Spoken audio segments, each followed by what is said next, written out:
I've known Sophie for 5+ years, I think. She originally had an appointment with one of our old consultants, and as part of that, I became involved doing some direct work with her.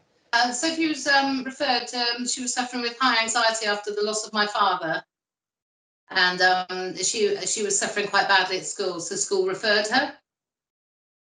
Gary is he's very interesting. He's not really like your stereotypical therapist. He's really nice of a person, and it's very easy to know what he looks like.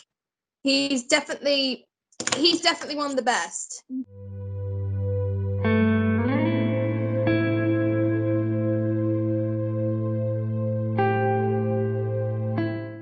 We've used the Attend Anywhere NHS video platform. When that became available to us, I suggested it to Sophie, and she was really quite keen. So she's very tech savvy, so uses her mobile to communicate, and it's worked brilliantly, really. And every single week we meet up on Attend Anywhere, have a chat, go through a treatment plan, and I think she's getting a lot out of it. Actually been probably much better than just going in normally, because I don't have to smell of the building, because I'm a bit more I have a bit more my sensory stuff. My senses are a bit more sensitive to the others, and the other times and normally it's always loud, and then I have to think of something for my brother to do. But now that we're at home, it's all much easier. Even I can manage it, and I'm not very technical at all. Oh, we've most definitely been fitting more people in a day, because you just need a really short break between each one. So maybe where I might have seen 4, I might see 6 or 7 patients in a day. It does increase the workload, but you do get things done quicker without the travel.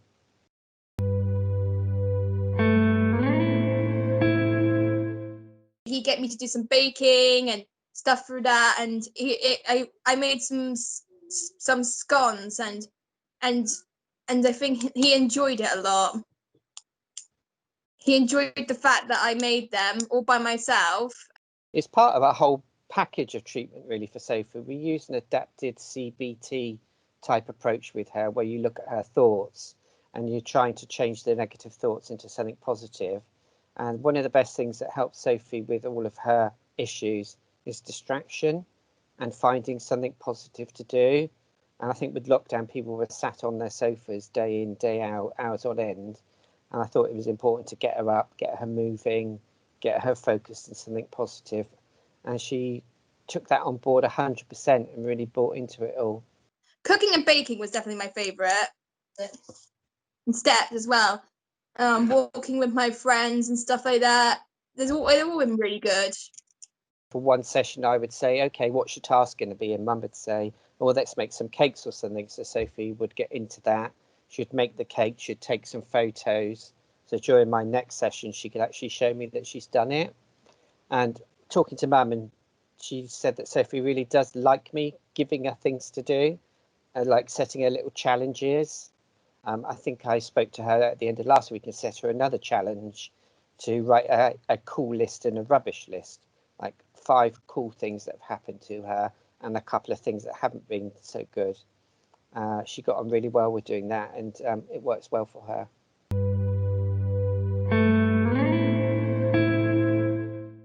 Right at the start, I absolutely hated it. I didn't like it. But now that I've been there for a while, I actually now love it. I think it's one of those I had to get used to moments, but now it's much easier. I didn't enjoy it at first because he made me do a lot of work, and I didn't like the work since I spent like 40 minutes. But now that I'm a bit older, I don't have to do the work anymore, and I can only just talk to him all about my worries and all the things that I don't have to. Because I'm starting to grow up a little bit more. Like, I had to go into a taxi all by myself. I had to do a lot more stuff by myself. I had to have more responsibilities. It took me a very long time to process that, but I did it in the end. So I plan to continue to see Sophie until she's 18 and moves to adult services. But most of all, Sophie is just an amazing young woman. And I think her future is really bright. She's got the potential to have a job and be really successful, earn her own money. I think our team has embraced the technology 100%, and we're using it to its full capacity, really. We are moving towards seeing people where it kind of adds value into what we do with them. We do have clinic space available, and we do use that following all the government guidelines, of course. We'd like to think about the future having a combination, but I think I'll go back to what I said previously, really. You can't beat seeing someone in person and being in the same room as them.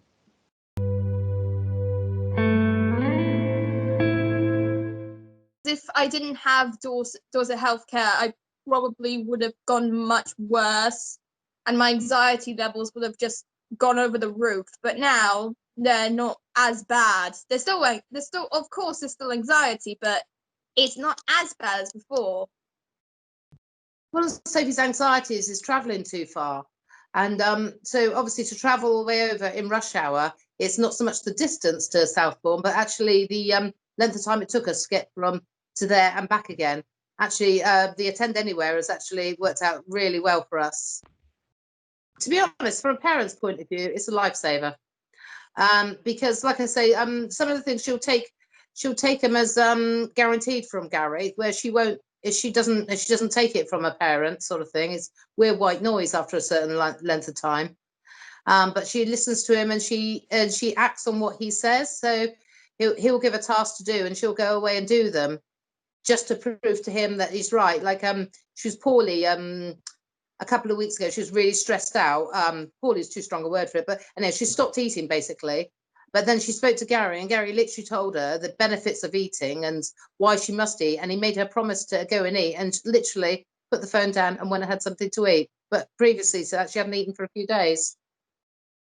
So it was something as simple like that, something he said, she took as gospel.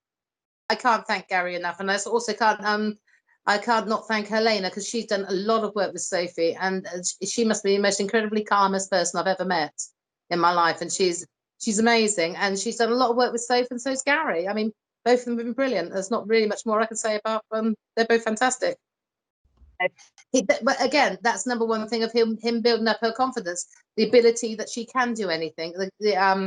He stamps down all of her negativity and then builds up on her confidence, which is brilliant. You know, it's and again, like I say, it's white noise from me. It's all right for me telling her she can do anything she likes, or that's fine, and you know, she will be fine. You know, to have that belief in herself has made her grow into a very, you know, interesting teenager. You know.